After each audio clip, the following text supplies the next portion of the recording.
Wait, so you can't charge an empty boat, right? Yeah, you can't, because the way charge works. You cannot You can't, charge an no. empty boat.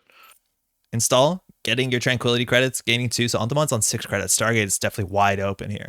But you could, in theory, seamless score food, close the game out. It'd be very unlikely. Mhm. And if you fire an Anoetic Void, you're not going to be doing double seamless for sure. I think a Rashida would make a lot of sense here. There's only one more. Possibly Spin Doctor. Yeah, spin would make a lot of sense too. Yeah, spin would be great. Stone Ship for the charge. Stargate. All right, we don't have a killer yet, but you definitely want to crack through that drafter. See a That's global GFI? food and a GFI. seamless. That's an interesting question. Like, I guess you can't get back through the drafter this turn, so. But like, where's the GFI going to go? Server 1 is the worst case. Yeah, but that's the winning agenda too, right? Yeah, I think server 1 is definitely the worst case there because it feels decently safe there for the time being. Yeah, I guess that's. Yeah, I guess you're right. It is tough to actually get into server 1. Up to now, though, 1 charge on the endurance. They did scoop up that global food initiative, and now so much of the game is going to come down to a single mad dash, which means that Hotel Foxtrot can win in 3 agenda scores as opposed to needing all 4, which is kind of the beauty of the global food initiative type lists. What the bad now? 6 credits. What is in server 1? That's the real question here. What if they just top deck a seamless? Yeah. Yeah, Seamless seamless. will be the mandatory draw for this turn, yes. Oh, Okay, Intriguing. Is advance. this a slow food? it would have to be double Seamless here. Yeah, we know 1's in the 2 are in the bin. One's Oh in no, the sorry, bin. 1's in hand, 1's in the bin. This looks like a food. This looks looks like like a a food. food. Wait, yeah. can they hold There's on only to one this? seamless in hand. Now they need to keep that seamless in hand, right? Because they can't double Anoetic. So Correct. if they took another card draw, they might be, or advance one more time, that opens up some possibilities. But Hotel Foxtrot has 17 credits, showing no breakers besides a single endurance. This is a window. I don't think Hotel could get in twice. But can they I just think you're Stargate right. Mad Dash?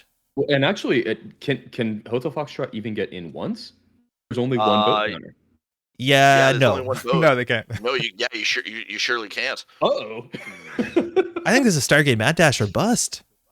Yeah, I think you have to run HQ to charge the boat, Stargate, Mad Dash, and Or a Stargate. Basically And pray. yeah, the problem is Pray. like you can't run back through the drafter because if they find an agenda, they can move the agenda around or install a spin doctor. There's like ways to maybe hide the agenda on top of R&D, get a Managarm on R&D. There's ways. Managarm's not going to do it. there's too many bad things can happen if the drafter fires. You just can't let that happen. 100%.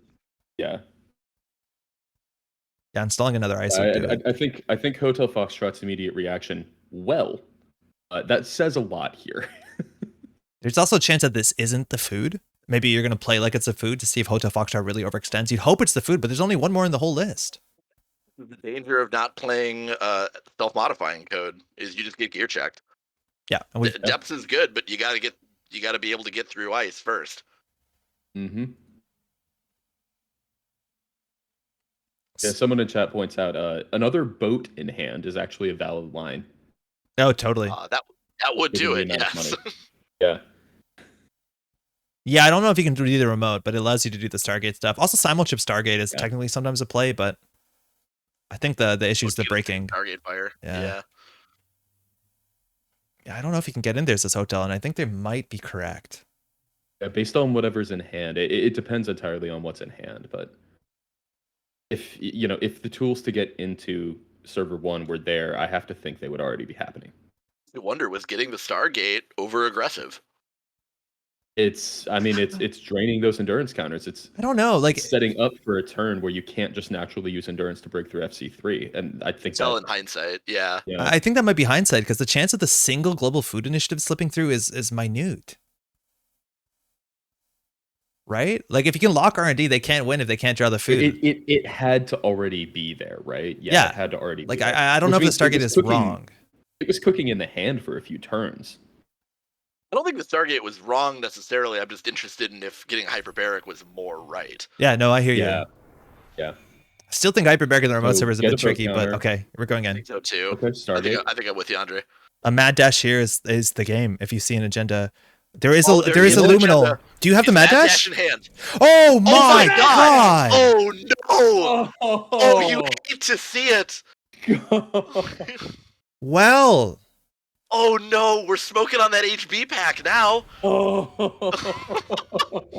Oh no, the one of Mad Dash doing so Oh, much work in man. this. You need one agenda off the top, and the one agenda was found. Unfortunately, aunthemod, that's going to be their second loss in their bracket. They had a great run to get all the way here, but Hotel Foxtrot just barely getting out with only one click left. That has to be Whoa! so heartbreaking for On The Mod. Yeah, I know. Yeah. You do everything right, and it doesn't matter. So close. Yeah. Incredibly, just a very, very good game. Well played by both. And that is top 4 at American Continentals. Yeah, huge by run. aunthemod. So incredible run. Really, really good Obviously, run. and ends in a slightly heartbreaking way, but fantastic tournament. Should be proud of the result here. Yeah, we had no breakers that game, huh? Yeah. No We breakers. don't need breakers. The remote server was double Fairchild 3 into upgrades, and then it was like, okay, maybe I need breakers. Like, that's so wild. Oof. All right. Well, there's not much to look if we go to the Cobra. You just see one result. But what's going to happen now is that Hotel Foxtrot, still on their last life, is going to face off against one of the lukifer, who's just knocked downwards from the top table. So these two are, this is the loser finals between lukifer here and Hotel Foxtrot. We'll be finding out shortly who's running and who's corping against Hotel Foxtrot. On the corp side has the Reality Plus. Oh, what do we have? It is lukifer on corp against Hotel Foxtrot on runner. Okay. So that will be we get to see the sports. Is this Moonpool Sports or the other one? Moonpool Sports. Wait, actually? Yeah, Yes. it's Moonpool Sports, baby. All right, let's Moonpool Sports. see some Moonpool Sports. I'm gonna pull up the list right here on because we have it just to go over this because we haven't seen enough of this on the stream. I think we only got to watch one of lukifer's games on the channel and on the stream yesterday, and we did not get to see it do its thing. But this deck is running 3 copies of Moonpool for 9 influence, and it's a wild card. It's a new Jinteki card from Midnight Sun that has a lot of very specific text on it. At instant speed, you can remove the card from the game. It's an asset that costs 3 to res, 3 to trash. And you can trash up to 2, I think it's cards, or is it just agendas from HQ? It might just be cards. And then you can reveal 2 face down agendas in archives and shuffle them back into R&D. And for each agenda you've revealed like this, you can put 2 advancement counters, 1 advancement counter for each agenda. And so the idea with this deck, it's running 15 agendas. A lot of them are 1-pointers. You still have 2 global foods and the luminal, but mostly 1-pointers.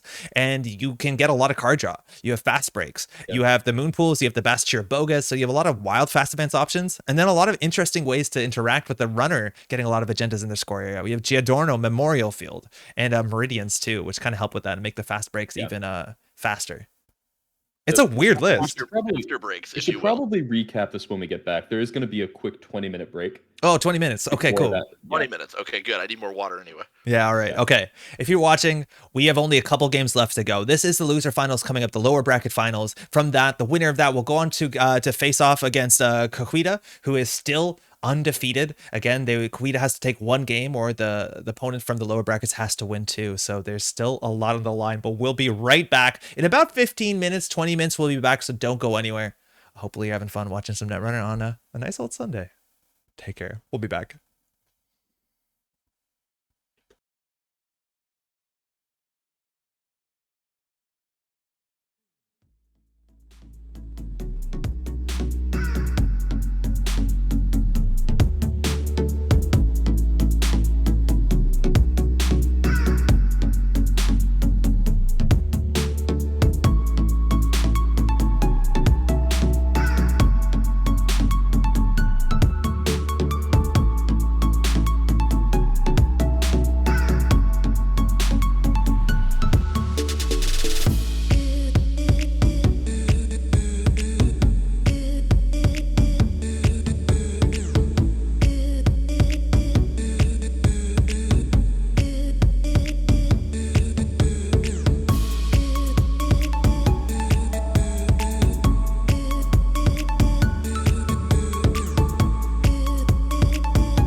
Hello and welcome back to your 2022 American Continentals. We're in the top cut. We only have 3 contestants left. Real quick, first, my name is Andre from the Metropol Grid. So glad you can all join us today. And I'm joined, of course, by Neuropancer's been here all weekend. How's it going, fans? Doing great. And we're getting real close to the end. Yes, really close. At most 3 more games. And this is the lower bracket finals. But of course, I want to extend a big welcome to Crank. You've been here yesterday. You're back again today. How's it going? What's up, man? Hey, not too much. Just some Netrunner. Real quick, the table is already built. It's just about to start. Just to show you this, because I know Sengren has put this together. This is what the bracket looks like. If you can find the deck list, the bracket is in there in one of the tabs. But right now we're at the lower bracket finals. So it's just Lukifer and Hotel Foxtrot. Both of these players have lost a single game. Now, whoever wins this will go back up and ascend to the finals, and we'll have to face off against Cahuita. Of course, Cahuita hasn't lost a single game yet, so she can only win a single game and will take the title of the American Continentals 2022 Netrunner champion, as opposed to her opponent, who would have to win 2 games in a row. So we would see both sides of the table. Now, this is an interesting deck that we're going to be getting into. I think we talked a fair bit about this Moonpool deck, and it looks like the table is up and we're just about to be off. So once again, welcome to the lower finals to 2022 American Continentals. Lukifer is on a very strange list. Crank, do you want to talk about this? Have you played Moonpool yet? I've not played Moonpool, but I've gotten my taste of it this weekend. Moonpool, really interesting card, I believe designed by the testing group. Correct. Is what the flavor text indicates. Yep. So so what Moonpool basically allows you to do is you can win res, you can remove from the game, trash 2 cards from your hand. Oh wow, we're already moving into the game. Trash 2 cards from your hand, you can reveal any number of agendas from archive, shuffle those into your deck, and then put advancement counters on agendas. So the way Lukifer's been playing it is I'll just play 15 agendas in my deck, no sweat.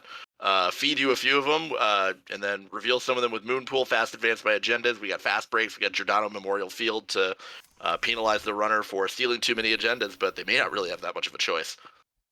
Yeah, notably, there's a lot of ways to get Moonpool onto the field and still have a lot of your turn left in this deck. There are 3 red level clearance and the 2 fast break that you just mentioned.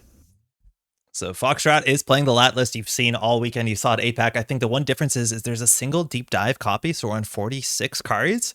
Now 2 cards in remote servers. There's a fair bit of card draw on this list too, I think. I think the fast breaks are the big card draw because you need a lot of cards in hand to get off that Moonpool. Solid events. It's an Elvagao.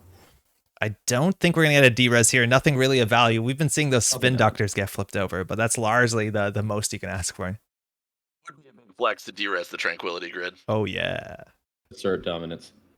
Now, pad tap is going to get a credit there. I think we got 2 credits there off the Sportsmetal trigger. So the single pad tap gets you a lot of value. A lot of times that will trigger on the corpse turn and the runner's turn. And Hotel Foxtrot has a single clot. If this game is all about fast events, wait, that's going down. That actually doesn't help you against the Tranquility home grid. But we'll check this. This is probably a Bast Chiraboga in server 1. It's a Mega Pre. Mega Pre, okay. Yeah, Nice. if you're Lukifer, you're pretty happy to give that one up. That's exactly where you want that first Mega Pre. Yeah, a dang. Absolutely. Hotel Foxtrot and Lukifer getting 2 card draw. And now all the Mega Pre's for their side of the table are 3-2 agendas. So now there's a couple 3-2 agendas in this list. And also draws to deny the pad tap value. I think something interesting to note in this Sportsmetal list, we already talked about Moonpool, we already talked about Bass. There is some of the traditional fast advance tools that you're used to seeing in sports are not in this list. There are no biotic labors, there are no audacities. Yeah, and that's a big question. Like, if you ask me, looking at this list, I don't think the Moonpool is anywhere near as consistent or reliable. Ooh, superconducting hub there. Another agenda scored 1 point. But I don't think the Moonpools are anywhere near as consistent as just audaciting away your whole hand. Obviously, there's a real cost to that, but it's just a 1-card solution where credits don't matter, cards in hand doesn't matter, sticking an asset doesn't matter, installing it clicklessly doesn't matter. But obviously, Lukifer has been doing well to get to this point. That cannot be denied. So I'm excited to see this, to convince us how the Moonpool can be used to an immense amount of value. Well, and obviously one thing that you have to be able to, like, you have to say about Sportsmetal, this particular Sportsmetal list is it has a line that the more traditional Sportsmetal decks don't have, which is get a Giordano down at the end of the game, and potentially you just have a server that's very, very difficult to break into. Yeah. Yeah, one server you can protect really well. Even right now, it would cost Hotel Foxtrot 4 credits just to have the privilege of getting a successful run on a Giordano server. Yep. So Lukifer's thinking here. Obviously, they have 8 cards in hand, so a lot of options. But there are some like niche plays here where you can consider red level clearancing out of Moonpool, install an agenda, advance the agenda, and actually end up fast advancing and clearing HQ of additional extra agendas. It's a possibility. It's kind of expensive. You're paying 5 credits, and you still need like 5 specific cards in hand. So again, it's not consistent, but it's potentially powerful, especially with the fast break. Well, here's an install. Just 2 cards on remote Just 2 server. installs. And we've seen Lukifer actually value just putting cards out on remote servers, saying like, okay, I've installed some Bass Bogas. Go take the time and credits to trash them instead of setting up. And we'll see if that's the case. The lines of play available to Lukifer in this deck remind me very heavily of some of the old combo sports decks that would aim to score 7 points in 1 turn. Yep. I don't think that this deck has a prayer of doing that, but the fast breaks, the instant speed ability on Moonpool, sort of reminiscent of that sort of strategy. Yeah, and actually, the Parisha is like you wouldn't necessarily expect it, but Parisha is actually a really important card against this specific sports list because Bass Bogas sitting on the table is one of the main ways that this sports list wants to advance things out. So getting free credits to trash things on the table just makes it so much easier to check everything that they install face down. And checking they will. Server 3 likely to be a Bass, even a Moonpool. I'm not sure how quickly Lukifer will just put them on the table, but yeah, 2 credits is a lot. Mind you, Super Conducting Hub was stolen. There's the Bass, 4 credits, only 2 to go down with the incoming tides of the Prisha. But if you also ask me, are you going to see Super Conducting Hub at top tables today? I'm surprised that we do, but if it's exactly what this deck wants, card draw, a lot of small agendas, so you have an easy Moonpool every time around. Agreed. Checking here on HQ. There's been a card draw mid-turn, so there's not a lot of filtering, and it's a Spin Doctor in there. 2 credits is not too much to trash, but with the second Spin Doctor on the table, you kind of feel bad about it, but there we go. We're going to take that down. I agree with Lukifer here. I think hitting that Spin Doctor is pretty critical. Yeah. Yeah, it's a really good hit. This card, this deck specifically wants a lot of draw, and are they on any biotics? I don't believe they're on any biotics. If the Zero only biotics. fast advance tool is Moonpool. There's also Bass. It's Yeah, there's a Bass. of course. Yeah. Yes, of course. But again, it's like Bass is just, red level clearance Bass is asking you to have more cards in hand. It's asking for a more convoluted setup when inherently you kind of get that Bass sort of value. I do think there's probably some cool tricks involving Fast Break and Bass that really increase the value of that card. But we're not going to see that like blazing speed that we've been seeing from Cahuita's decks that can very consistently do something cool. I think we're going to see a couple turns where the agendas pile up into the runner score area and then like a Fast Break does something really impressive. Sportsmetal deck much more interested in sitting back and doing skateboard tricks than it is about saving frames. Yeah. Spin Doctor. Shuffling back its Kin and a Bass Boga. 2 installs on the Tranquility home grid. It's more of a glitch exhibition, right? Yeah, this is the glitch exhibition. Yeah, yes, the glitch exhibition. Amazing. Attempt to get credit off the install, mind you. Now, if this was Giordano Memorial Field, this would have to get res right now. Yes, Like, before the run You starts. can res it I don't think you can res it mid-run and still tax him. Did Giordano get the text change where it's now on Breach as opposed to when pass all ice? I think some of these older cards have like much less consistent phases of when they trigger. Yeah, I'm not sure about that one. Sure. I'd have to go to the tapes. Yeah. Yeah, Giordano is not a card I have thought about since Reign and Reverie came out, so Okay. I definitely don't know offhand. Beth getting a card draw. Diesel to get 3 more. So we're looking at 8 cards in hand. Easy to get the lat trigger here. Stone Chip Chart Room going to come down and Creative Commission not checking the table at all. Yeah, that's quite interesting. See, Foxtrot has to discard one. They will get a card back again from Lat. Lat's been firing a heck of a lot throughout the whole weekend, that's for sure. Love to see the amount of Lat draw and Rozeki in the bin as well. Rozeki not fast enough for this matchup. We did it, everybody. We beat Rozeki. Now, the big pivot points here is the Hotel Foxtrot needs to find the endurance if they want to start smashing into stuff. The Stargate, obviously a real threat into this game. Of course, the Moonpool can deal with some of those cards on top of the Spin Doctors. And lastly, the Clot. And we've said this so many times today, but this is not a self-modifying code deck. So you need to find the Clot. You need to install it, and then you need to threaten it back, if you can, with Simulchips, which also require you to trash your old installed programs. I don't think you mind trashing a Prisha later on in the game to stop a fast advance. What about a slow advance? Okay. Sure. Just some points. Going to get a D-Res. No, thank you. But 2 credits and 1 credit to the pad tap off the Sportsmetal ability. Ooh, an RLC. Okay. Last click to What's install the happening now? non-agenda just to ice up server 2. Installing an ice. That feels so much like Getting a click Giordano. and installing. Yep. There you go. Gotta Has be to be. Giordano. One of the interesting things in this position, and it feels weird to say this about a sports deck, but you're actually afraid of hitting this ice right now, I think. Meridian going into your score area just powers up this Giordano. But we think that this is. Hitting a it's a nightmare. drafter is really bad, too. Yeah. I think the Meridian's a choice. The runner can always end the Meridian run. is a choice, Yeah. and I think taking it into your score area would be nightmarish. That's the drafter. And while the spin doctors have gone back, That's the worst case scenario, I have to think. Rashida can hit the table now. Hotel luckily has 2 clicks left, so it's not like lukifer can just cheat out an agenda on the table to score on next turn. But that's an unknown card from Archives. The face down, and we've returned the red level clearance to hand, which this deck loves red level clearance. Single access on R&D. Yeah. Red level clearance is a fast advance tool for this deck because of the Bass. There's the last. That's another bifurcation. 2-1. Bifurcation. Okay. That is 4 agenda points in Hotel Foxtrot's score area. So in theory, if you find one of the foods, you are just 1 mad dash away from winning here. We're checking server 5. There's a Rashida coming back, a face down Rashida, forcing the run there. And now with 4 agenda points, or 4 agendas, mind you, into the runner's score area, the fast break is just clicklessly, or it's not clicklessly, creditlessly draw 4, install 4 into the same server. That's a lot of gas. What this deck needs, a lot of burst card draw with the moon pools. And that was a Rashida in the remote server. That's all 3 Rashidas. Hey, 3 of a kind there in Archives hanging out. 8 cards in hand after the mandatory. Lukifer has 14 credits. That's a lot for a Sportsmetal deck. Mm-hmm. So, as we already talked about, no biotic to pour those into. It's got to be Moonpool shenanigans here. Now, RLC is in hand. We know that RLC is in hand because of the drafter. RLC opens up a lot of those Moonpool and Bass lines. So I'm really interested to see exactly what happens here. I think Lukifer desperately wants to score an agenda here. You really don't want to be stuck at 2. You want those fast break combos to be online and available. I think as soon as the runner gets to 4, maybe even 3 agendas in their score area. Yeah. So we'll see. Red level clearance and Bass is a possibility. We're just installing though, so I don't know if it's a fast advance here.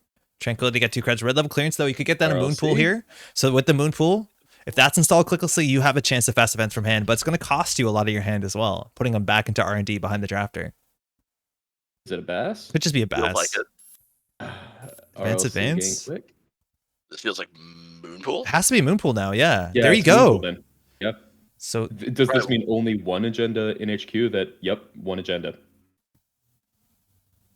So that was an And it's the expensive GFI. biotic labor. Well, but it's the one you want to score.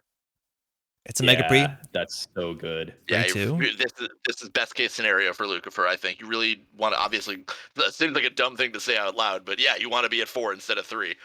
But really, I think it's much more about just denying the runner the ability to steal what is clearly the best agenda in your deck. I think this deck can fast advance a Global Food Initiative. I think you could do Fast Break, install install a Boon Pool, Fast Break, install an The agenda. stars have to align. Yeah, the No, stars I don't have think to it's that align. ridiculous. You just need a red level clearance and then either a Bass or a Moon Pool. It's possible. Possible. It's risky because you draw a lot of cards off those fast breaks. Yeah, you're hoping you win though, right? All in the same turn. Oh, most definitely. Spin Doctor, that's the second. One of them got shuffled back, but I do think Lukifer has a chance to just close the game from 4 to 7. Needs to have, with only 3 cards in hand right now, it needs to be a very specific combination. Oh of yeah, cards. with this hand, I don't think it's possible. I don't know the credits you need. You're definitely going to need both fast breaks, but again, a fast break could draw into a fast break. We didn't mention the endurance. Now R&D is wide open. Server 2 is technically open. If you are playing around the Giordano, it could just still be a Mavirus. But we'll see at the top of R&D. You want to check it here. Sometimes it's a bit rough to steal an agenda on the last click because then Sportsmetal can freely card draw without worrying about the HQ pressure. That would be that'd be a really effective Mavirus bluff there. Yeah, that'd be great. And there's the Clock clock. does go down. Okay. If this is Mavirus, I imagine we're about to find out. Oh, no, never mind. There is Arc Lockdown, so could potentially hold on Mavirus until Arc Lockdown's in hand. So we could just see a purge here. We haven't seen a single simul chip yet. I believe the Shaper list is on 2 of them. Red level clearance to start. RLC. So you draw the cards first and then figure out whether you need to click back. Because Lukifer could draw and then just purge. They could also clicklessly install a Mavirus with 2 clicks left. Not that important unless you're going to get an Arc Lockdown this turn as well.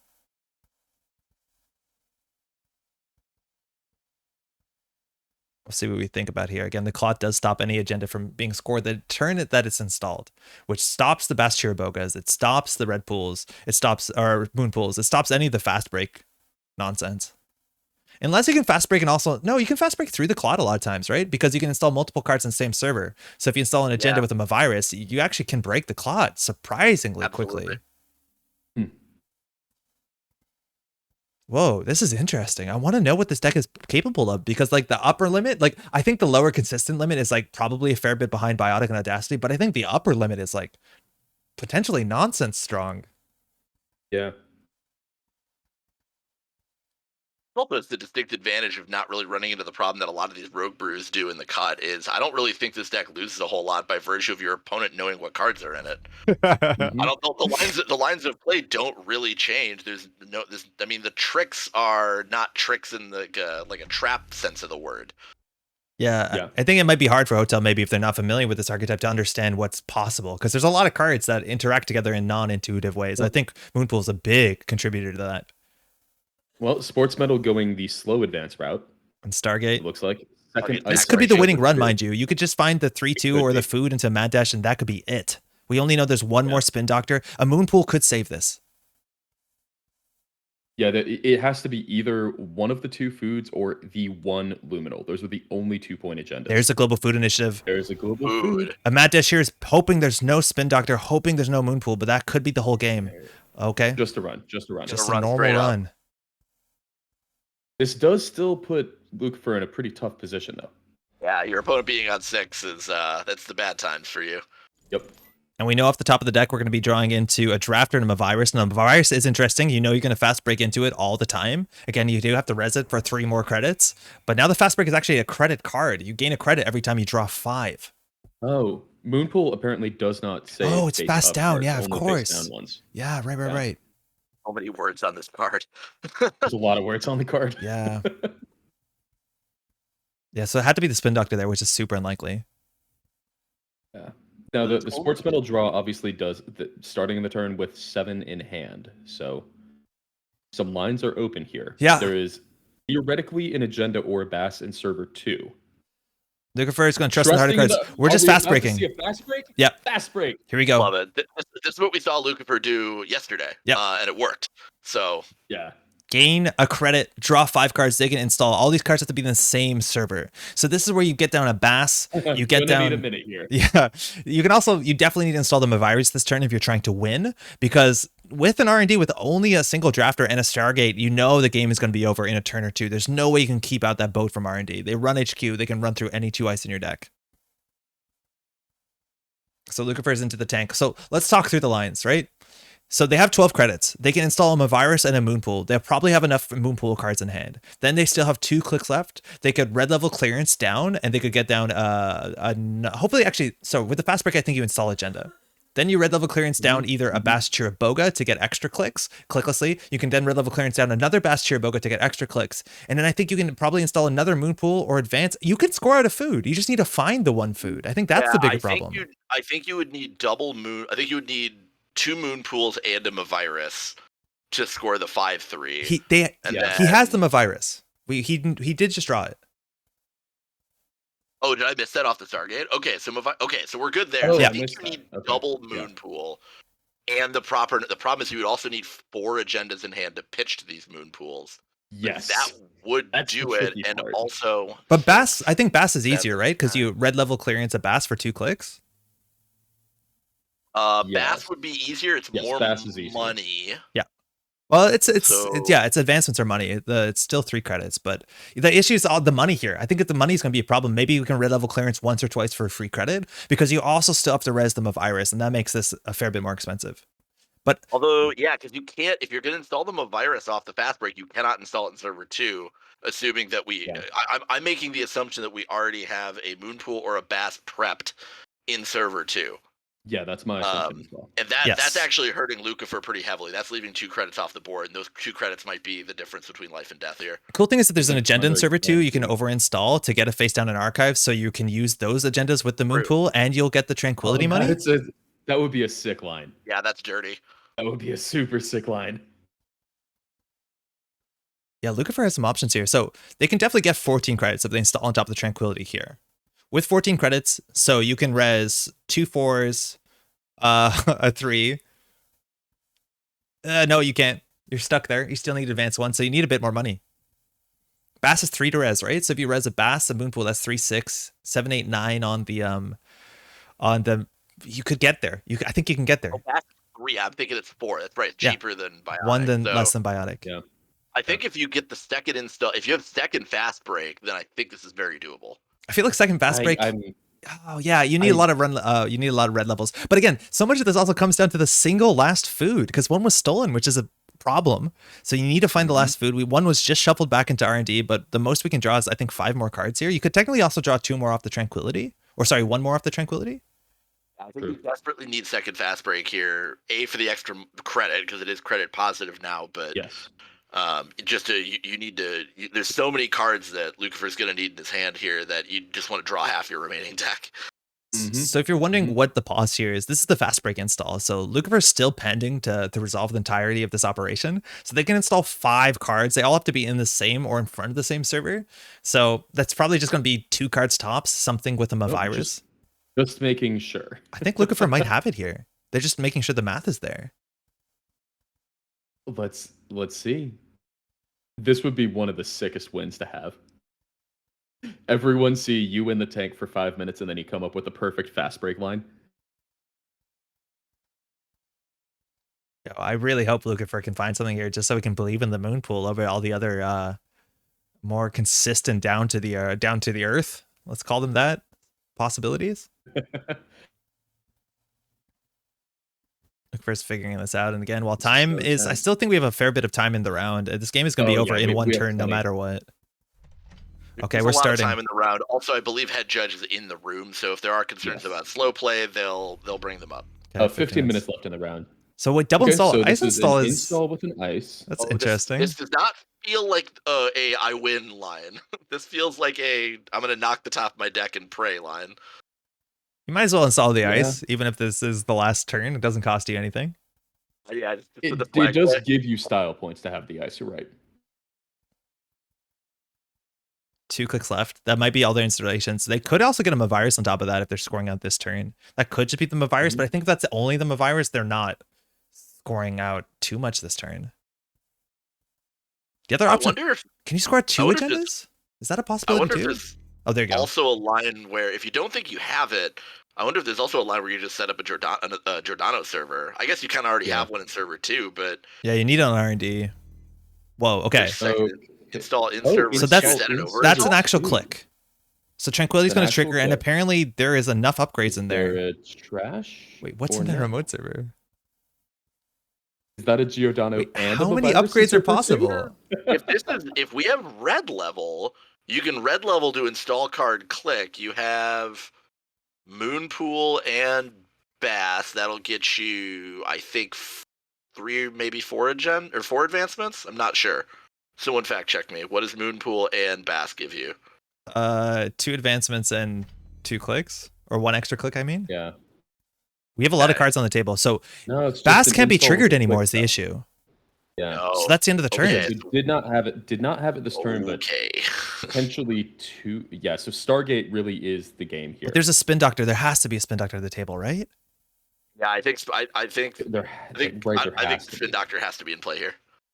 No matter what, though, there's still a single axis Hotel Foxtrot can win. All the 1-point agendas are game winning. We'll see 3 off the top here. Luminal, Meridian, Arc Lockdown. So there's an agenda there. It's now in archives. It is face up, so you cannot get it with the Moonpool. There's no Spin Doctor. That's game. You got it. Oh, you got it. No Spin Doctor. Oh, heartbreaker. No spin. No spin. There is the Moonpool. There's a virus on top of it. Dang. Oh no. Well, that's skateboarding. Sometimes you land a 900, and sometimes you just break your ankles. Let's see what's in there. Superconducting hub. And so they can double advance on this thing. I think this might be the food that's slow rolled. What is this? Must be the food. Yeah, if only Moonpool. Moonpool didn't say face down. Oh yeah. A lot of words on there. There's a food in the remote. Wait. Food in the remote. Wow. They couldn't have got the food in the remote? I'm gonna guess no. Yeah, it was one They're point. they're one advancement short. Yeah. This is exactly where like Or Biotic whatever. Audacity, you know, Okay. closes that a bit faster. But we were so close to the coolest play off the top of the deck, Well, just a bit short. So, notably, Biotic Audacity don't really get you a 5-3 unless things really, really align. Yeah, it was So pre-installed. this was one situation where this Double- particular deck was in a better place. Double biotic probably would be what you need out of a traditional sports list. Yeah, double Biotic and Audacity. I think you need all three.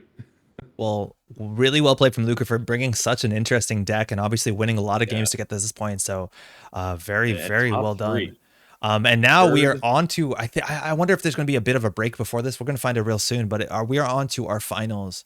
On the top bracket, we have Cahuita, who hasn't lost a game. She's gone undefeated so far in the Swiss, and she's one of the few non-Shaper players. She's on Adam, NWE type good stuff Adam, and she is now going to face off on Hotel Foxtrot, who's playing largely the lists you saw last week that also won in Continentals. We are so close to a double Continentals win. Of the same decks potentially. I think there's one change in Hotel Foxtrot's list, and Cahuita's runner Corp. We've seen it's another sports metal, but a very maybe potentially more consistent, less flashy. But we've seen like turn 6, turn 7 wins every time we've had a pleasure of watching her games. Looks like the judge just needs a couple minutes to make the bracket, and then we'll be good to go. So it looks like we're gonna get a. Am I reading this right? Is it about 12 minutes until the next round? Yeah, 12 minutes till the next round. Okay, 12 minutes till the next round. I misread it. All right. We'll be back in about 10 minutes. Hopefully you're as excited as we are. It's been a long time to get to this, but we're potentially one game away from crowning our 2022 Netrunner American Continental Champion. I hope you're having a good time so far. We're going to have at least one more game of amazing Netrunner, maybe twice more. But don't go anywhere. We'll be right back.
Welcome back.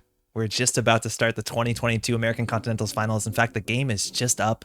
Real quick, my name is Andre. I'm joined by Panzer and Crank. So glad you can join us. Welcome. This is the finals. Of course, Cahuita, is on the top there. Playing Adam, a mini faction. You might not seen this if you've just been playing System Gateway, but starting with 3 directives installed, almost always the same directives installed every single game. Find the Truth means you see the top card of the deck anytime you make a successful run, but every card you draw is public information. Neutralize all threats, 2 accesses on HQ, but the first card with the trash cost, you have to trash it. And finally, safety first, your hand size is -2, 3 hand size, but if you're underneath that, you do get a card draw. And Hotel Foxtrot is off. These are 2 known quantities when it comes to lists. Hotel Foxtrot is playing the list that came first and second in the APAC Continentals yesterday, card for card. It's on Netrunner DB labeled as fun. And Cahuita is playing the NWE list that was also recently a Netrunner DB Decklist of the week when Whiteblade won a CO with it. And the 2 of them are off here. This is a scary matchup. Yeah, so icing up. Agreed. It's a very tough one for Cahuita, depending on how things go.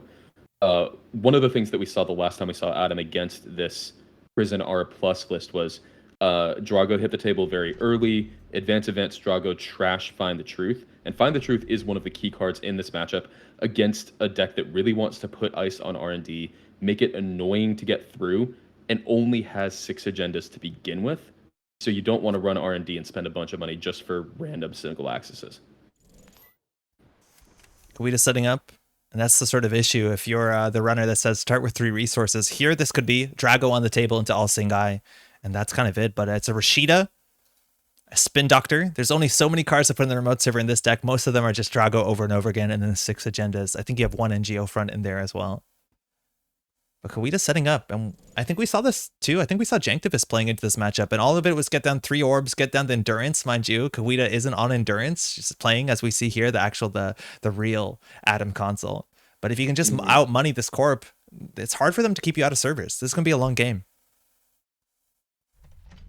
I think just Getting this Cahuita needs to stay calm, get the money. Get as many orbs down as you can as quickly as you can. That's going to really be what enables her to take over the game. And you got to watch the chat log there, because every card that Cahuita draws, you see it.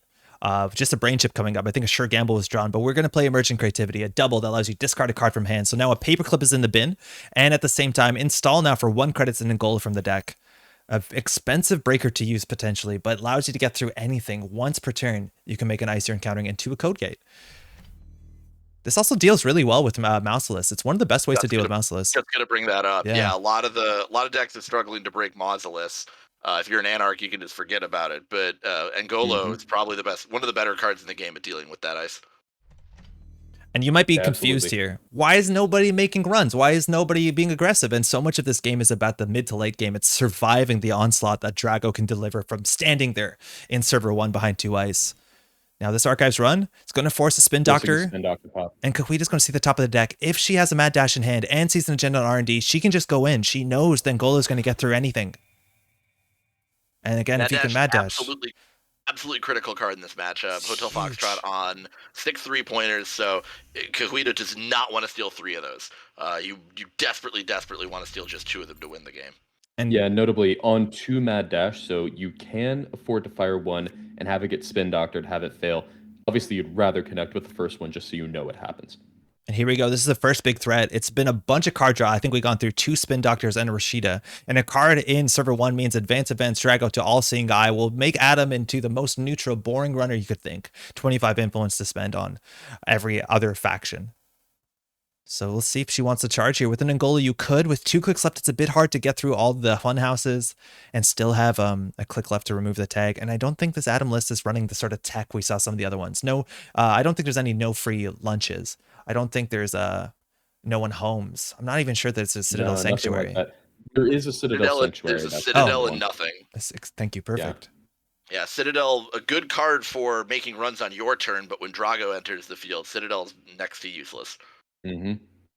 So 2 clicks left here. This could be huge. This could be the game deciding run or not run. And mind you, this deck is not playing pinhole threading. You got to listen to what Whiteblade said there. But Dirty Laundry just here on Archives. Oh, actually on server 1. Brave. Server 1. Bold. Okay. There's the Funhouse. Does get rest. Now you're breaking We're that going for to take a tag. 3 if you want. You could pay 4. Technically cheaper to Angola through, and you know you can get through this remote server guaranteed. There's nothing that's going to keep you out. Let's see. Is a Mausolus. So can doesn't in you have fact to use end the the- turn with Ooh. 0 tags. Yeah. Yeah, it doesn't even have to use the Angolo ability, so Find the Truth very much in play here as well. Absolutely. Let's see what we access here. We're expecting to be a Drago. There it is. Neutralize all threats. We also see the top of R&D, and Cahuita can clear a tag here. There is one hard thing you use. You have to play around, but the credit differential seems good. Angola's... Neutralize all threats forcing the Drago trash. Not that I think there's any doubt as to whether Cahuita would trash that. It's nice when JNet does Thematic- it automatically. Thematically appropriately, that Drago is a big threat and has been neutralized. It's really important to get through there and get that Drago down. But it's back. But sure enough, we have another Drago back.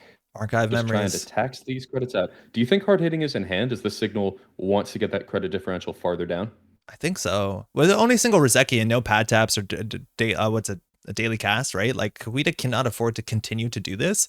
We could see a logic bomb, which I do think gets through the funhouse. I forget where the bypass is on the logic bomb. Is it in encountering, while encountering? It's a trash ability, so While think encountering. you have to get into the encounter. Logic Bomb window. really not ideal against Funhouse because it's a great way to guarantee that you're going to end your turn tagged. Yeah, that too. So let's see. With 4 clicks left here, Cahuita understands what's in server 1. She also has a good idea what cards have been drawn. She is seeing the top of the deck every time she makes these runs, so she has a bit more information than we do as spectators. But we'll see. Now that is 2 of the archived down, so archived is just going to be harder to come by the rest of the game. Still, there's a logic bomb. Server 1 is an existential threat in many ways right now. Even a self-growth program, even if it isn't the all-seeing eye, self-growth program to bounce the Angolo and bounce maybe the Rozeki, that's no fun. You don't want that happening. Yeah. We're just jailbreaking HQ. Mind you, you already have the multi-axis with neutralize all threats. So we're going to see 3 cards here after drawing a card. We're running into turnpike. Going to lose the credit here. It's either Trace 5 or Angolo, and I don't think you want Angolo this. It's just about the same price. We do. Yeah. It's 5. Yeah, it's 5 to break it. That's gross. So now here, if it's a barrier that ends the run, IP blocking and trace through. There you go. You definitely want to trace through that. Yeah, I don't want to take the tag. But we're going to get an access here. We're going to see 3 cards. Again, you have to trash something. If you do find something like, I don't know, a spin doctor is one of the only trashables. It could potentially be not too big of a credit differential. You'll be fine. It's just the Drago is still in the remote server. Yeah, neutralize all threats, much more of an upside in this matchup. Occasionally you run into matchups where there's a lot of expensive cards that you are now obligated to trash. That's not really one of those decks. Double market forces. Oh no. And a self-growth. And a self-growth. Oh okay, no. Don't get tagged. Oh no. Oh no. All right, well, that rifle is loaded. We're going to see Drago advance here. Self-growth program or the credit differential card, the market forces. Hotel not snap resing this, mind you. Yeah, is this an agenda? Nope, here comes the boy. Drago.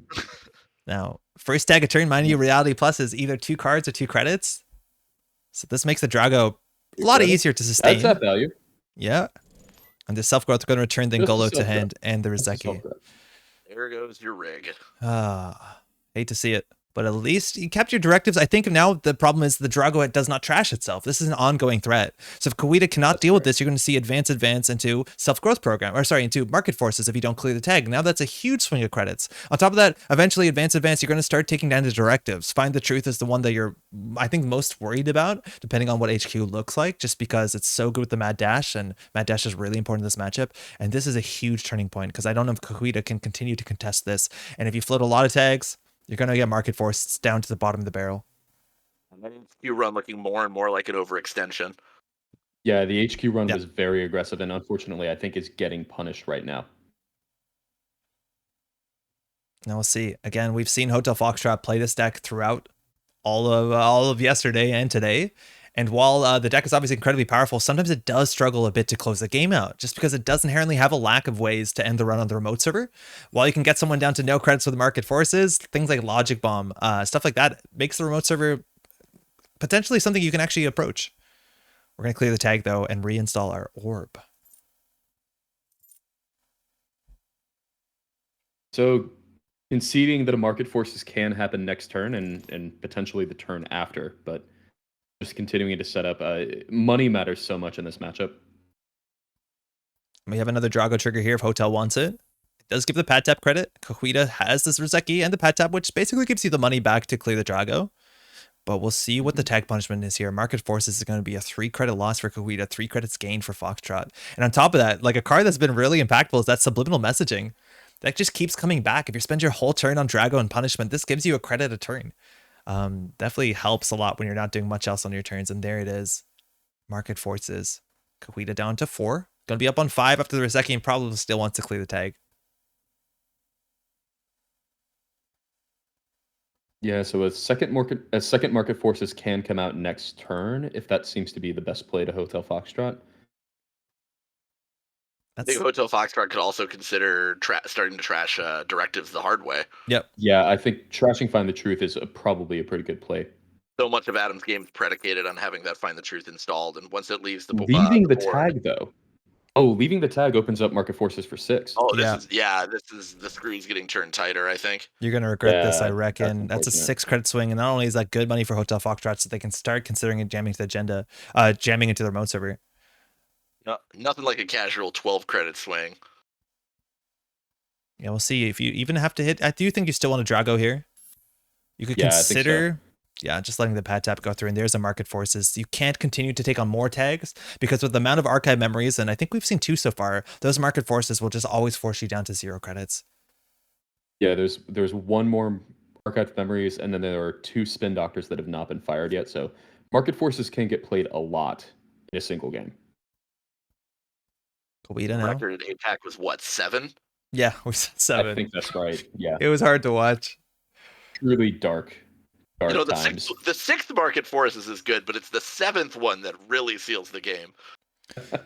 We see a jailbreak in hand, a daily cast getting thrown straight into the bin with emergent creativity. Sometimes you want to install some of those resources just to tax up the money, but no, that's not going to make any sense here. You have 2 tags, they have 15 credits, a subliminal message returning, and a Drago still on the table.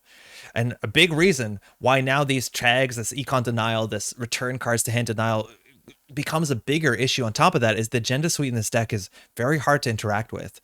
3 of these agendas are the degree mill, which require you to shuffle 2 of your installed cards back into your deck.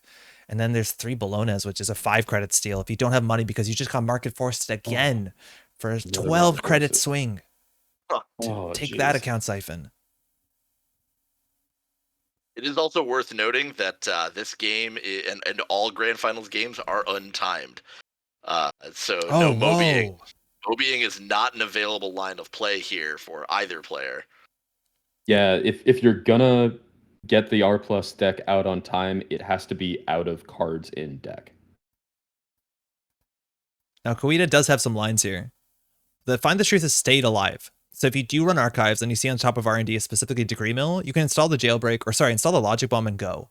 And you will get 4 points. And that means a single axis can win you the game. At this point, I think you're hoping it's a degree mill over the Bologna. You're struggling to interact with the Bologna. If we look at the list real quickly, I just want to see, does this deck have any overclocks? It has 3 overclocks. That's your panic way to be able to deal with the Bologna.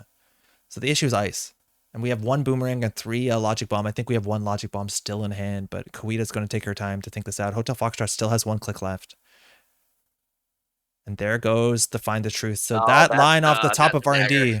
Yeah, that's huge. So now with the Find the Truth down, Cahuita's going to have to blind Mad Dash. There's no expose. There's no pinhole threading. And you cannot combine that with Jailbreak. You have no other multi-axis besides the HQ pressure of neutralize all threats. Does find a second orb, so more money ticking in every turn. That does help, but right now the credit differential is gigantic, and we're starting to see advancements on Mausolus. This is signaling getting ready to just score out of server 1. Obviously, Mausolus doesn't gain strength when you advance it.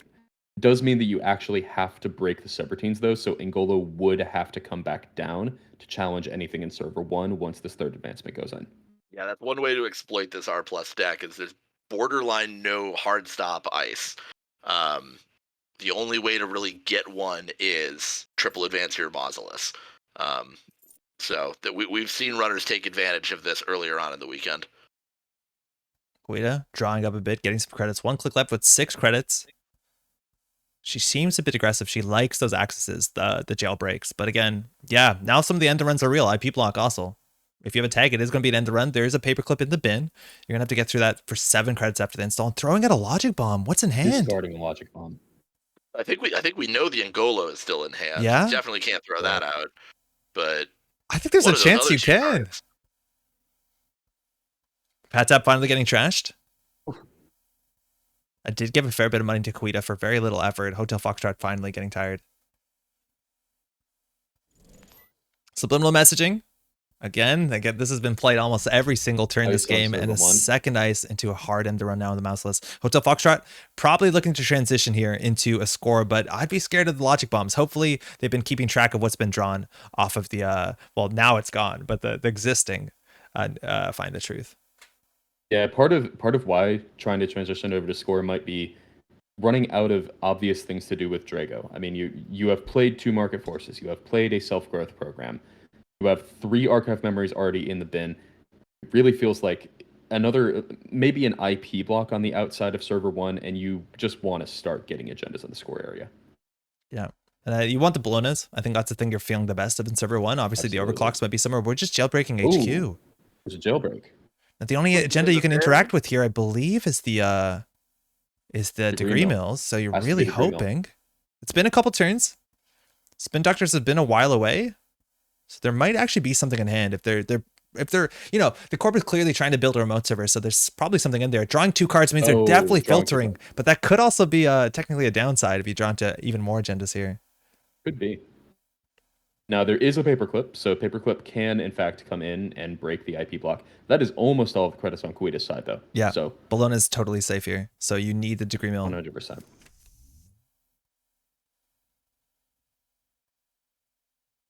We're through. 3 credits. We're going to draw a card first. Degree mill! That's it! Cahuita needs to take that shuffling back in. 2, it's another degree mill! Oh, no! What? Oh, she's believing. And a Drago from HQ, not forced to trash that. Keep getting away with it. Yo, she's had her directives are in her deck. She's gonna draw into those. Incredible. Okay. Now the issue is there's only 3 more agendas in the list. If we're assuming the remote server is an agenda, I do think there's some situations where you can logic bomb overclock and the game will be over.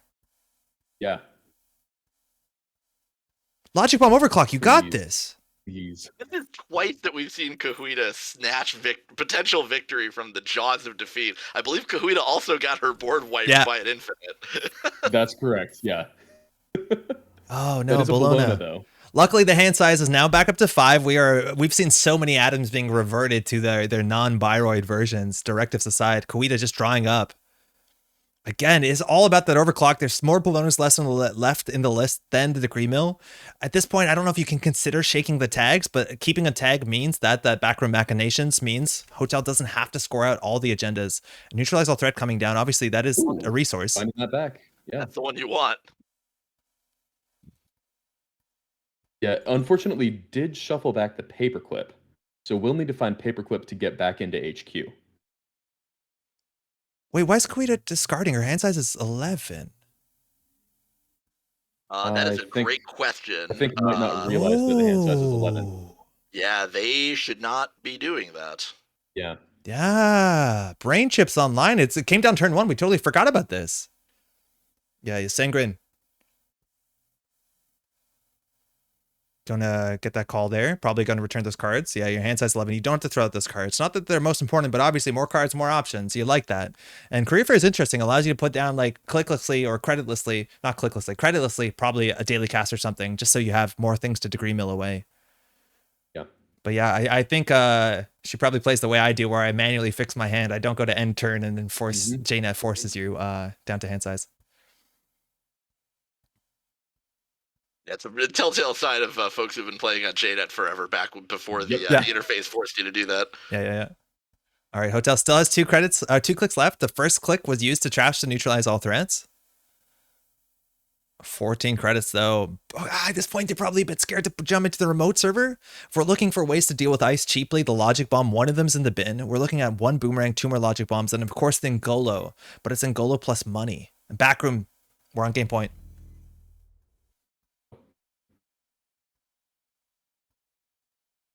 All right. Things have gotten spicy again. Take that, Lat. You got 2 free card draw on the corpse turn. That's kind of nice, huh? Roseki getting 1 card in server 1. In terms of what this could be, an agenda could, in theory, lay out there if you think that's safer than central servers, because in theory with the... Oh, the paperclip got shuffled in? Where's the paperclip? Yeah, I believe got in. shuffled in as a condition for Oh. stealing Degree Mill. Yeah, So she's drawn for that. must be. Yeah, must be. IP block on the outside of server 1, I think, is the worst case scenario here for Cahuita. Cahuita has to draw for the paperclip because all 3 emergents are in the bin, so there's no way to tutor that out anymore. 11 cards in hand. We'll see advance here. Even if it's a Drago, I think you might want to bait the run, but we're triple advancing a Mouseless on R&D. There's no other advanceables in this list. Oh. So that is an end the run code gate with 3 mean subroutines. One of them ending the run. Cahuita just drawing.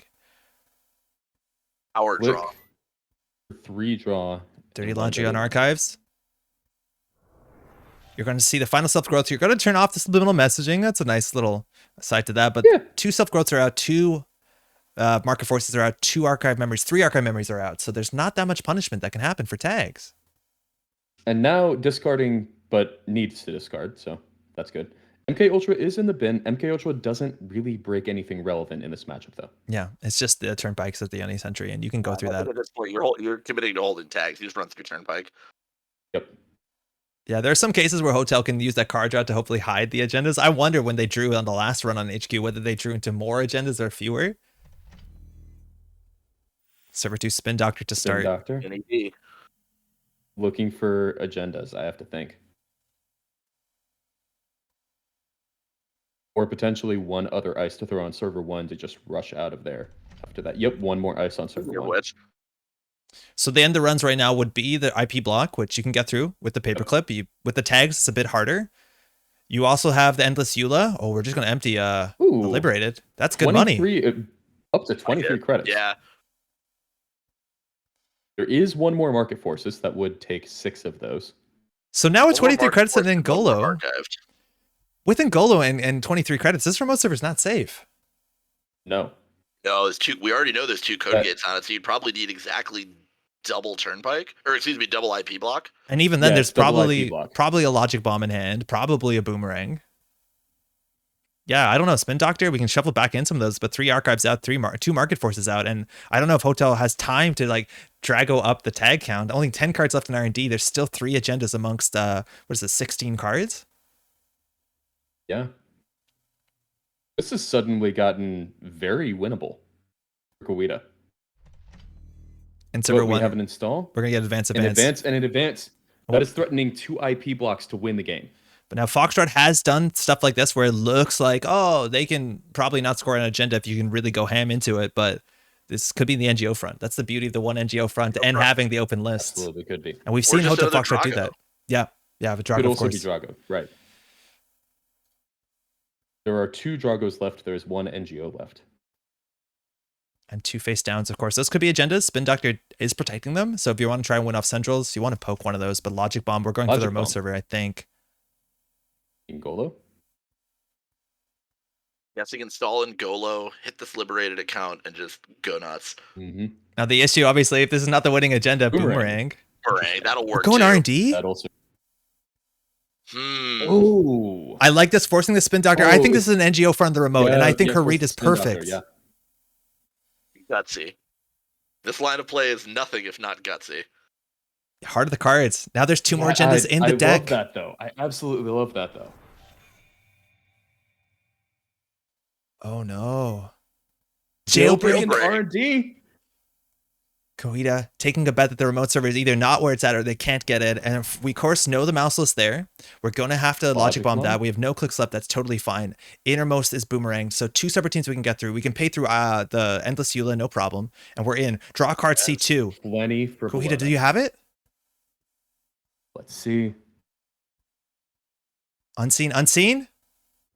Nothing. Just the Trashing a Drago. Drago, though.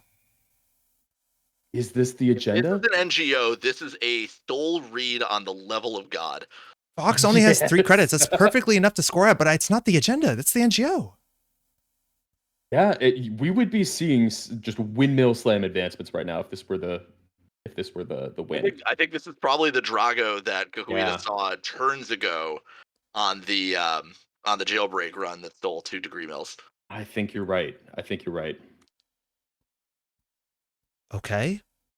It's also important to know, well, this game's very close. Cahuita can lose a game and go on to game 2. It's Hotel Foxtrot that has most to prove here. And this is definitely not the winning agenda, unless Hotel Foxtrot is popping off right now, going dancing, but they still, again, have another game. Yeah, this is if this is an agenda, this is the most disrespectful slow roll I've seen in my entire life. When your power cuts out at the worst possible time. Now, this is an NGO for sure. And that Boomerang is still waiting on R&D. We know that Ngolo's still in hand, so R&D is not safe. Now, one card was drawn. None were trashed. There, it's a Drago. It's a Drago. Last Drago. Drago, okay. Now Market that does forces. get 2 credits. I think we're going to see a market here. Market forces? Not drawing cards. Again, R&D lock, you want to keep that open, but this is not a safe remote on only 5 credits. This remote server is like doable. Cahuita is in a really good position here. Yeah. Somewhat shocking given how that mid game went, but in a pretty commanding position, I agree. 7 cards still in hand. In terms of logic bomb counts, we're looking at 2 of them already done. 1 Boomerang on the table. Paperclip somewhere maybe in the hand or in the deck. And Ngolo definitely in the hand. So her ability to like get through ice and break ice and still have 5 credits and still steal a Bologna is kind of high. If we look at the multi-axis again, Find the Truth is gone. So it's at the jailbreaks and we've kicked 3 times. So no more. It's just singles off the top. And H-Cube multi-axis 2, I believe, was trashed away, was reinstalled. Credit. Wow. Whoa. That does not instill you with a lot of confidence. No, it does not. What's Hotel going to do next turn? Because the problem is, right? You're still 1 credit away from res 2 IP blocks and also score any 5-3. So going for 3 credits, this seems like a really tough spot. Ngolo comes down. She doesn't even really have to run. She can No. just take the turn off. I don't think she needs to run here. Wait, doesn't she know what this card is? Yes. Yeah, she should. Is it? Yeah, she knows what this card is. Oh, no. 1 got trashed. Drago got trashed. Yes, this is new. This is new. Sure. Yeah, Okay. huge. Okay, overclock. You got the credits. Then Ngolo eventually might be returned to hand. So using this overclock for value to make sure that you can always still have more money next turn to return the Ngolo. And we're through. Single axis. Boomerang, yes? Makes sense. And she does it! Whoa! That's the championship! Cahuita takes it! Right off the top there. heart Well of the played. cards. On HQ, ultimately, wow, what a tournament. Easy game, easy life. Just casual steal 6 points. 3 tags there. The jailbreaks, the I'm- central pressure floating the tags. Never didn't have it. Oh, and you see Hotel had the Bologna in hand, figuring out whether they want to push the remote or push the Drago. And the Bologna, Cahuita called it as not the agenda. And I think she could have gone in, but she decided instead to go R&D, and that did pay out. Hard reads there. Congrats. We have a new American Continentals champion. And what a treat to watch her play, let alone Hotel Foxtrot, obviously fighting a lot, very long games on their behalf, going nearly to time, but finding their way all the way to the finals. Also well played to both of these players. Really well done. Fantastic games. What an amazing top cut. We got to see so much good Netrunner. Yes, we really did. Oh, that's wild. So we're going to try and see. Again, we can't confirm this. I'm going to jump back to our cameras real quick, but we would love to see if we can get an interview real quickly from either the finalists. Both the finalists would be fantastic, just to talk a bit over the deck. I know sometimes they need some time to shake it off and relax. Maybe sometimes they don't want to talk right now. That's totally true.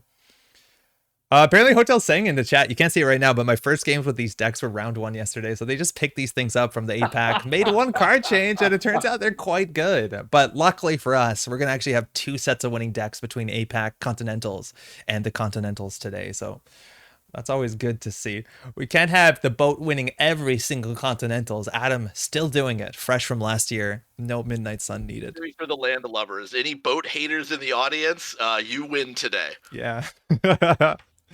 Now, Cahuita did go undefeated. She is the winner's finalist, so she just smashed through. I think it's only 3 games if you go undefeated, or is it 4 games? It might be 4 games.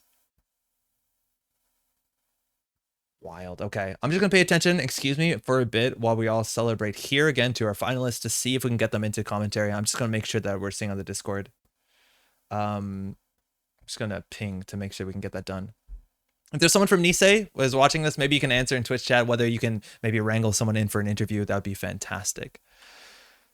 But oh my, if we want to recap what 2 days of Netrunner looked like obviously I think people had an idea of what the meta was going to be, and we saw a lot of that. We saw a lot of Shaper. We saw a lot more purple today. Those HB decks kind of getting past a lot of the late game inevitability of these drip decks from the Shaper. But we saw some of the most fantastic games I think I've seen in a long time. We've seen infinite combo ganked decks. We've seen ridiculous like dives through the most dire circumstances where people are playing to their outs.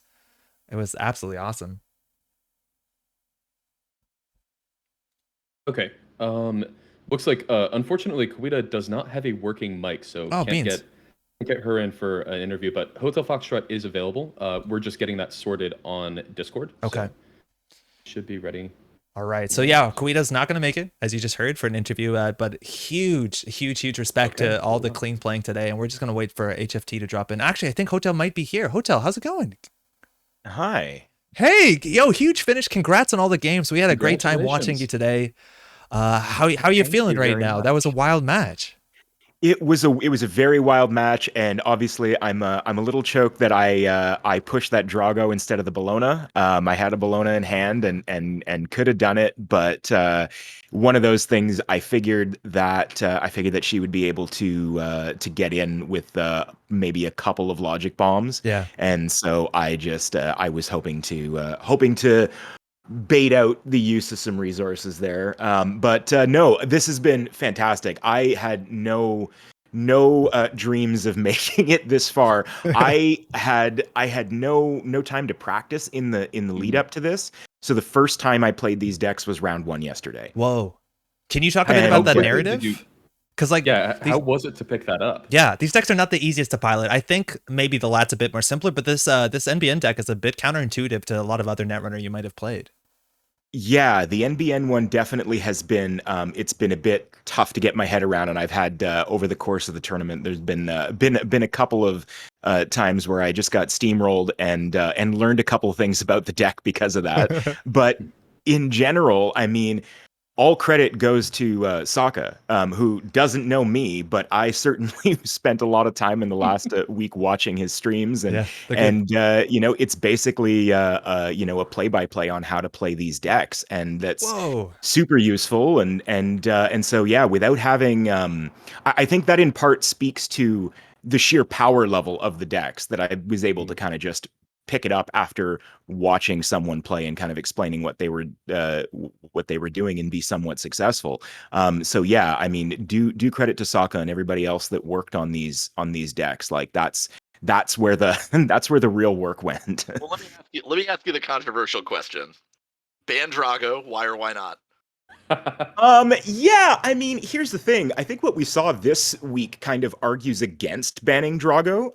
Drago's obviously really miserable, but there wasn't a lot of Drago that was successful here, and I think that was probably because folks were expecting the lat meta, and frankly, had I done more thinking about it, I probably wouldn't have brought Drago, but again, it was just a game time decision. Yeah, I don't know. I would like to. We'll see how European Continental shakes out, but I don't think we need to ban Drago just yet. I think that we're already seeing the meta adapt to something different. On the note of running into a lot this weekend, what did you think were the most difficult matchups for that Corp deck?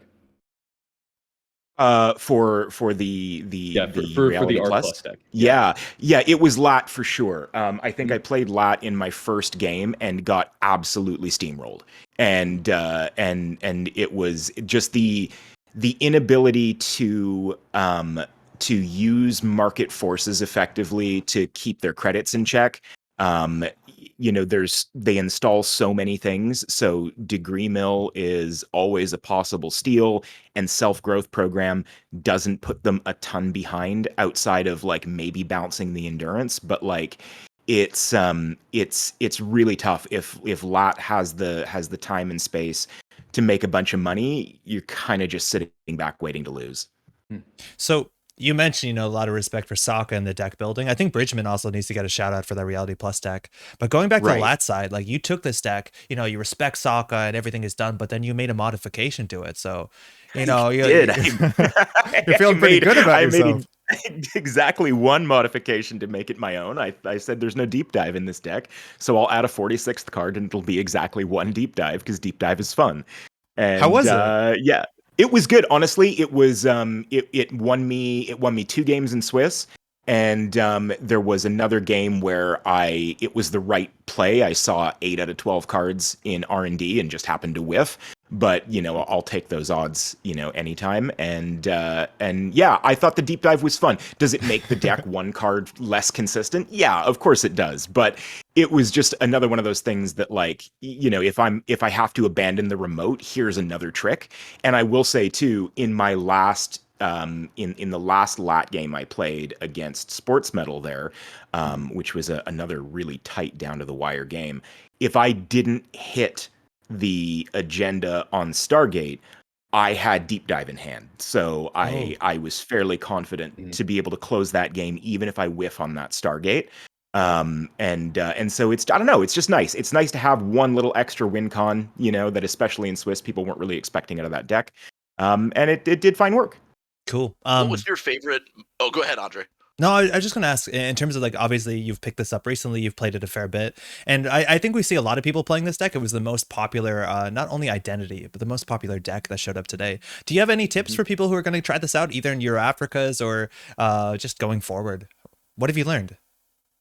Well, what have I learned? That's an excellent question. I think that it is, I think, do play for the lat draw. That I think it's important. I think that Lat kind of has had a bit of a bad name since he came out. It hasn't been very very interesting or very very explosive. But really, when you think about it, we loved Kate. And I've been a Shaper player for a long time. So just for the record, I love this meta. But I played a lot of Kate, and Kate's whole thing was drip a credit a turn, right? If you have something to install, you're getting a credit of value. And it's not that different to play around getting the Lat card draw, and a card is better than a credit in almost every situation. And so Lat is really powerful, and I think playing for that Lat draw, making yourself install something extra or do something else that you might not otherwise do, click for a credit even just to stay at the right hand size. If you click for a credit so that you can get that Lat card draw, you've basically, like, that was a card that was symmetrical visage, right? Like we've wanted that kind of ability for a long time in decks, and so I think it's worth playing around. If I were to make more changes to the deck, man, I missed SMC. SMC is one of my favorite cards as a longtime Shaper, and I just there were times when I Into the Depths wasn't quite cutting it, and I think it's a super fun card. I love Into the Depths, but yeah, an SMC, maybe drop the Parisia for an SMC, and just to have it around, especially if the meta goes more Sportsmetal and you want easier access to clot. Yeah, I would say so. But honestly, I picked this deck in part because, of course, it was powerful, but it's this great it's the best way to use the most new cards, the most new Shaper cards you can use in one deck. It's and I loved a lot of the new cards. I loved the design that Nisei's given some of the Shaper stuff, and it was really fun to be able to play with a lot of those toys in the same deck. So I definitely think people should try it out. It's very strong, but as always with Shaper, if you're taking time to set up, don't forget to be aggressive. Yeah, that's huge. That's a big change to Shaper. For a hot take. Yeah, agreed. I'm going to ask you for a hot take on the topic of new Shaper cards and on the topic of remembering to be aggressive. What's your favorite of the new Shaper cards? If you had to pick one of them, what's your favorite?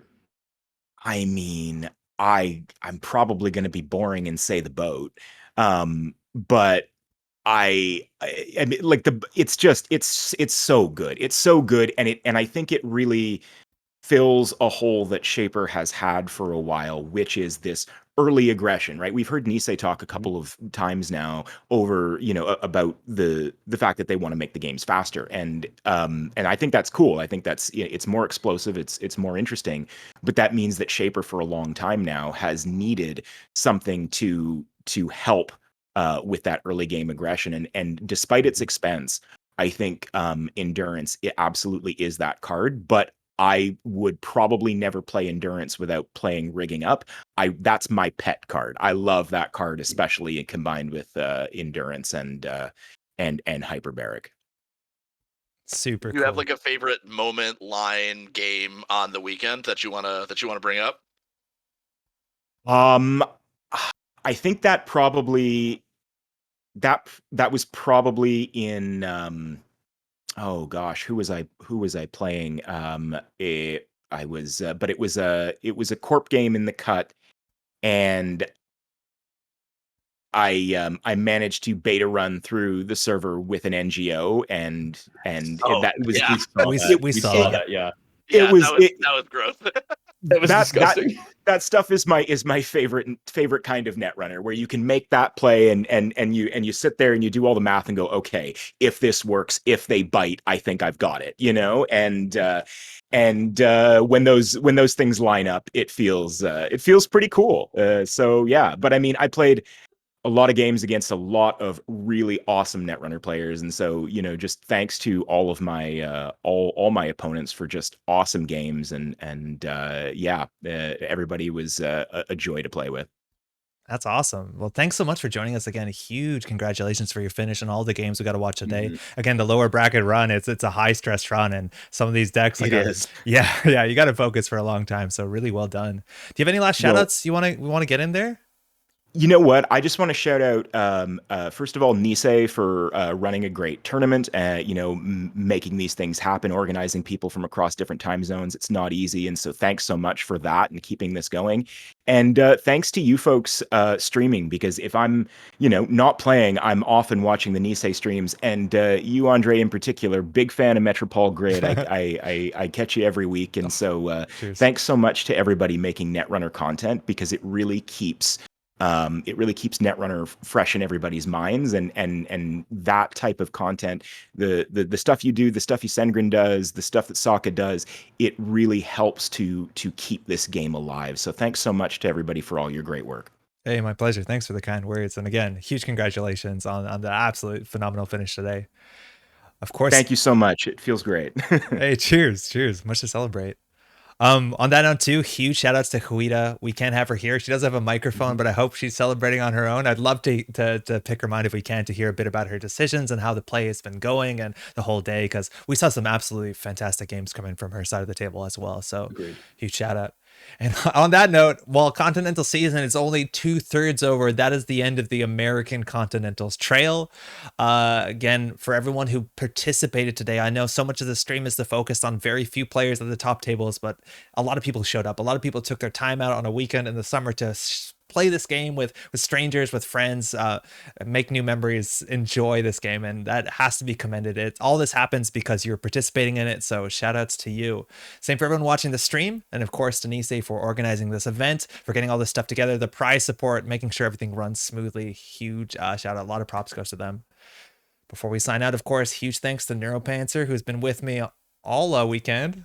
How you doing? We got there, huh? Doing great. Yeah.